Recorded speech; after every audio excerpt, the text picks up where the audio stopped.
year ago, the world was bracing for the fall of Kyiv. Well, I just come from a visit to Kyiv, and I can report Kyiv stands strong.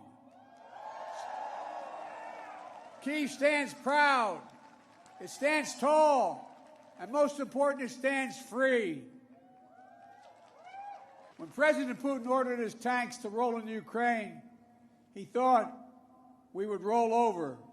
He was wrong. The Ukrainian people are too brave.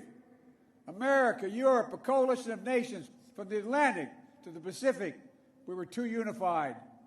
Democracy was too strong. Instead of an easy victory he perceived and predicted, Putin left with burnout tanks and Russia's forces in disarray.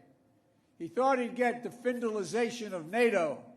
Instead, he got the NATOization of Finland and Sweden. He thought NATO would fracture and divide. Instead, NATO is more united and more unified than ever before. He thought he could weaponize energy to crack your resolve, Europe's resolve. Instead, we're working together to end Europe's dependence on Russian fossil fuels.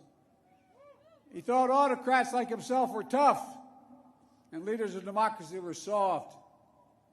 And then he met the iron will of America and the nations everywhere that refused to accept the world governed by fear and force. He found himself at war with a nation led by a man whose courage would be forged in fire and steel, President Zelensky. President Putin is confronted with something today that he didn't think was possible a year ago.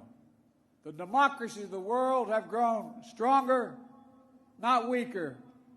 But the autocrats of the world have grown weaker, not stronger. A dictator bent on rebuilding an empire will never be able to ease the people's love of liberty. Brutality will never grind down the will of the free. And Ukraine